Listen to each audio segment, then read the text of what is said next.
जमलेल्या माझ्या तमाम हिंदू बांधवांनो, भगिनींनो आणि मातांनो, आज संपूर्ण महाराष्ट्र जागा झालेला आहे.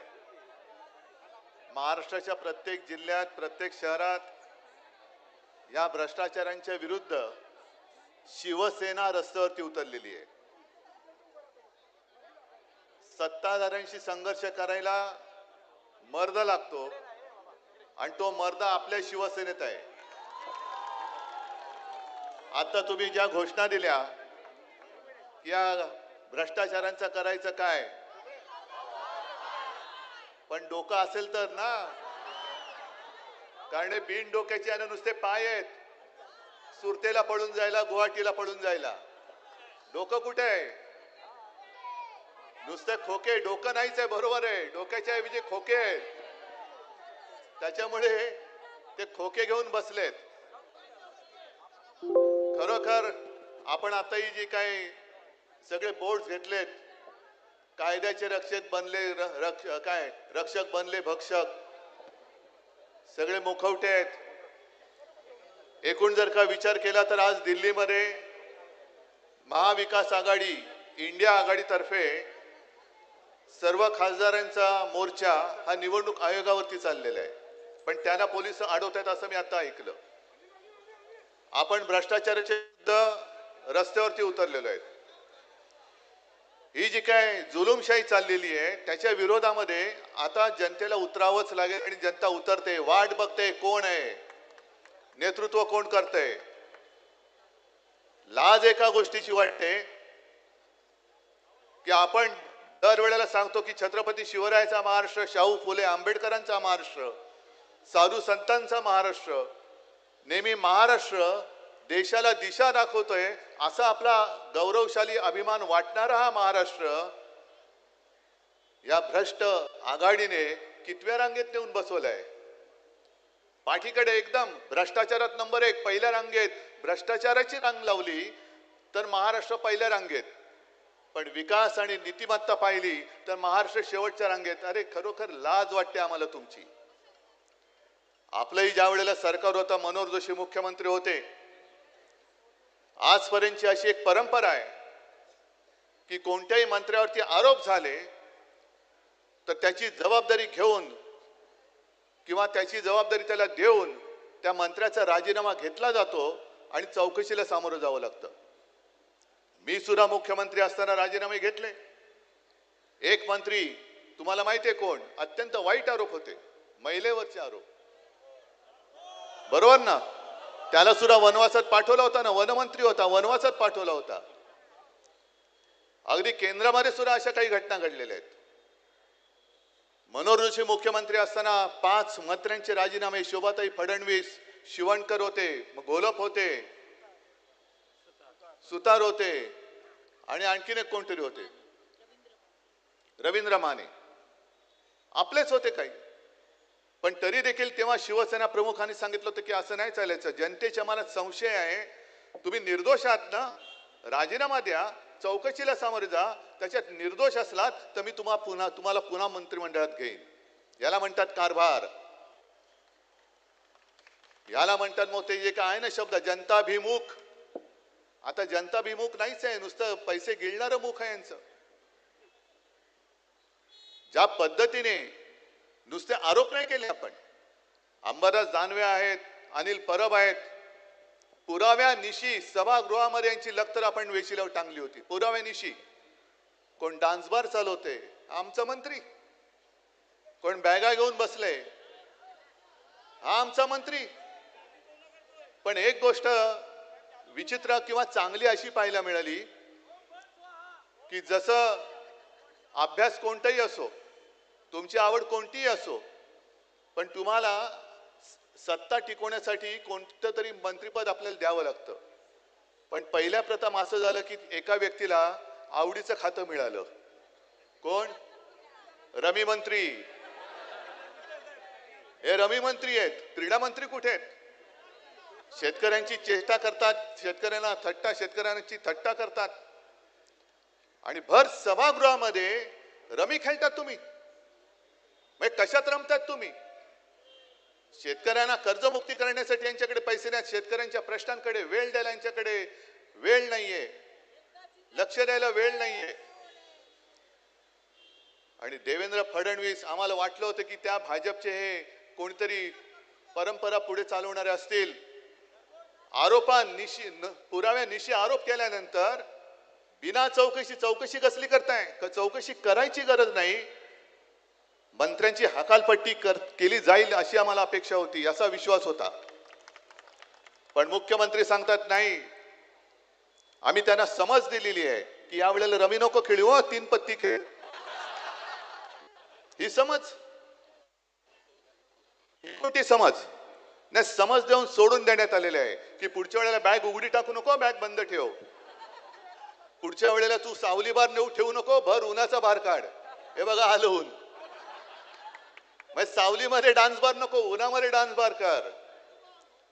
आम्ही समज देऊन त्यांना सोडून दिलेले आहे, पुन्हा असं करायचं नाही.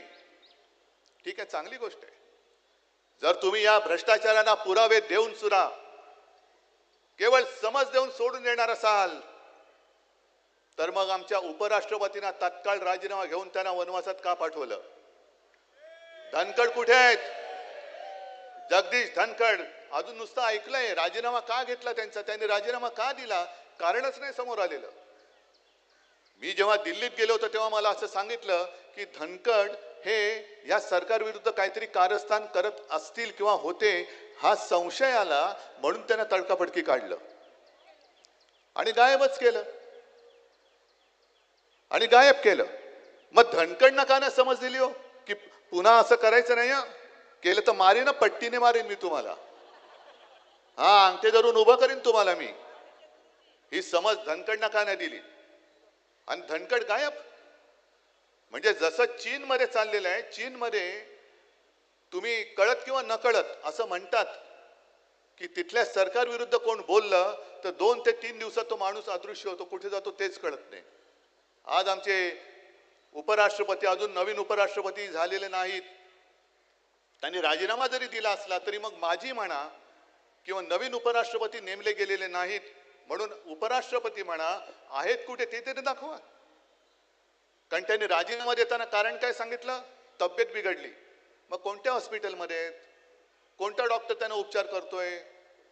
का तुम्ही डायरेक्ट त्यांचं ऑपरेशन केलंय? काय नेमकं धनखडांचं झालंय काय?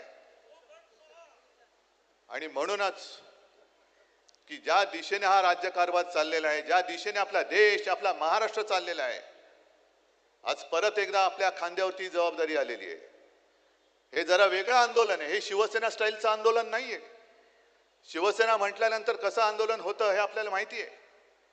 पण आज मी तुम्हाला सगळ्यांना, म्हणजे या इथून संपूर्ण महाराष्ट्रातल्या तमाम शिवसैनिकांना सांगतोय की 2014 साली ज्याप्रमाणे मोदींनी एक चाय पे चर्चा केली होती, तशी तुम्ही जिथे जाल, जिथे बसाल, चहाच्या टपरीवरती बसा, अगदी केस कापायला सलून मध्ये बसा, कुठल्याही रेस्टॉरंट मध्ये बसा, सावली बार सोडून कुठेही बसा.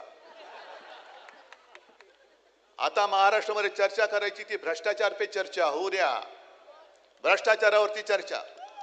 आणि जोपर्यंत हे भ्रष्टाचारी मंत्री काढले जात नाहीत तोपर्यंत आपलं आंदोलन थांबणार नाही, तोपर्यंत आंदोलन थांबणार नाही.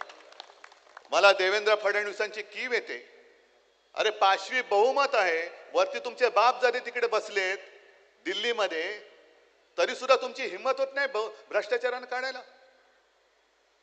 म्हणजे देवेंद्र फडणवीसांची जर का हालत पाहिली तर त्यांना म्हणजे स्वतः असं धरू की स्वतः काही भ्रष्टाचार केलेला नाही. मग का तुम्ही त्यांच्यासाठी बदनामी उडवताय? का तुम्ही त्यांच्यावरती पांघरून घालताय?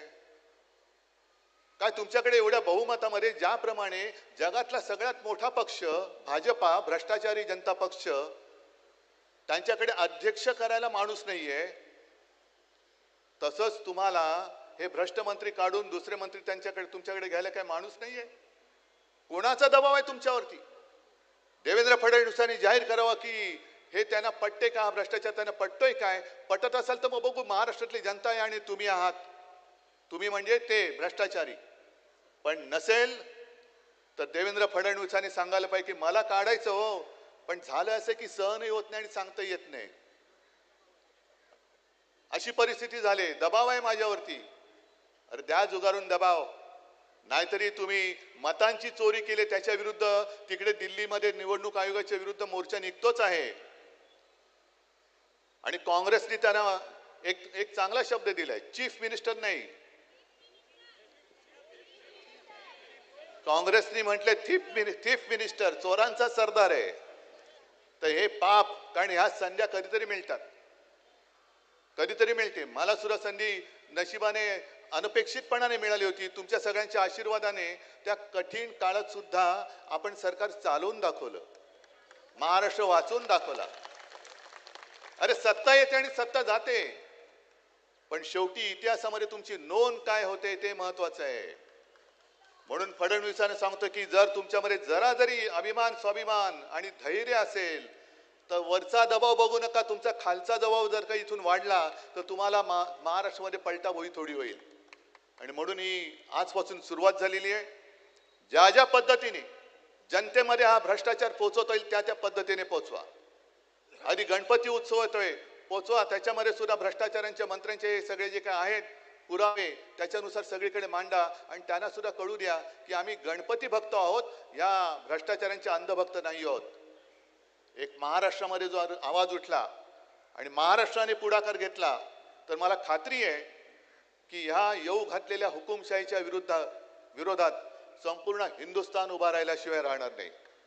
आणि आजचं आपलं हे ठिकाण हे शिवतीर्थच आहे, शिवाजी पार्क आहे, दसऱ्याला भेटणारच आहोत, त्यावेळेला तर बोलेनच.